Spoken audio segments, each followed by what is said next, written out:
Docusign is an electronic signature company that absolutely thrived during the pandemic. The stock price is down 24% year to date in 2025, mostly due to fears of increasing competition from Adobe and others. But is this a buying opportunity for 2026 and beyond? I'll answer that question in this video, looking at the company's longer term prospects, evaluating its revenue growth history, and comparing it with its valuation to determine if this is an attractive stock to buy for investors going into 2026. I want to thank the Motley Fool for sponsoring this video. Visit fool.com/parkev for the 10 best stocks to buy now.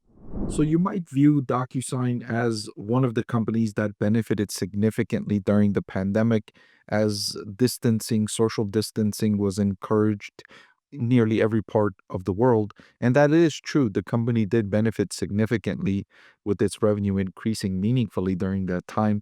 But revenue growth has persisted even after that and before that. So its revenue overall has grown from 400 million in 2017 to 2.8 billion in the most recent trailing 12-month period. That's good for a compounded annual growth rate of nearly 33% in that time. Of course, the pandemic highlighted the convenience advantage of electronic signature, but the advantage of electronic signature is not contained for periods like a pandemic. It's beneficial in all periods. Any of you watching this, I think, would prefer electronic signature instead of in person signature when you need to sign a document, except, of course, in those rare cases where security and importance of the document makes it more important to have the signature in person. But overall, those are relatively few of the overall signatures that are required in everyday operations worldwide. And so there's a huge tailwind here where I believe a larger percentage of the market will move towards electronic signatures. And DocuSign is the leader in this industry, even though competition is increasing, Adobe being the most notable competitor.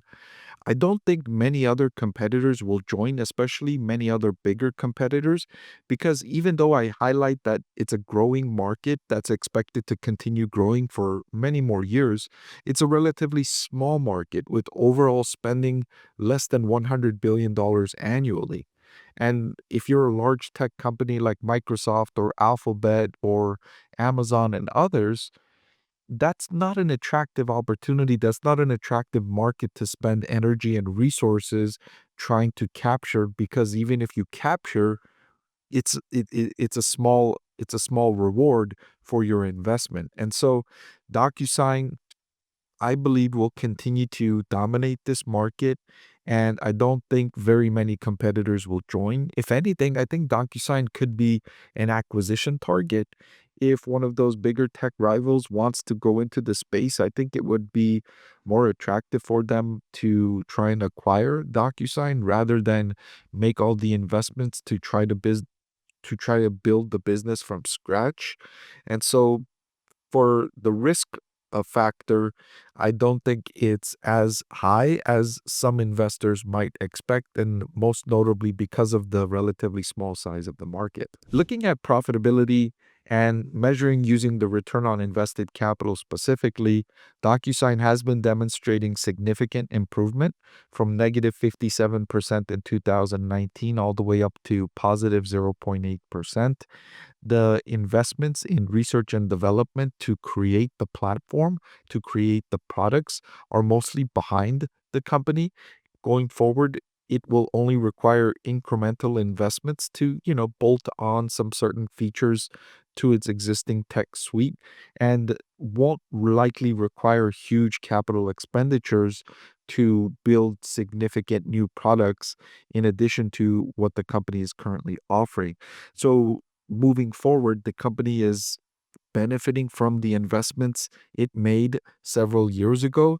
And as revenue continues increasing, which I believe it will, given the shift in business signature allocation to electronic versus in person, DocuSign's revenue growth will lead to improving profitability. It's already generating excellent cash flow from operations. It only needs to improve the company's profitability on the income statement as well as on the cash flow from operations statement. Now, looking at valuation, the stock is attractively valued when using the market multiples method. It's trading at a forward PE of 18, which is near the cheapest it's been, and cheaper than the average stock in the S&P 500. And I think that's attractive for a company that's growing revenue at a rate of over 33% or roughly 33% over the previous decade. Even if you discount the future expectations given the surge in revenue during the pandemic, it's likely to still grow near double digits over the next decade and expand its profitability. Trading at a valuation of 18, I think, is attractive, but I also calculated a fair value using my proprietary DCF model, and that also pointed to an undervalued stock with the intrinsic value at $130 compared to a current market price at $69.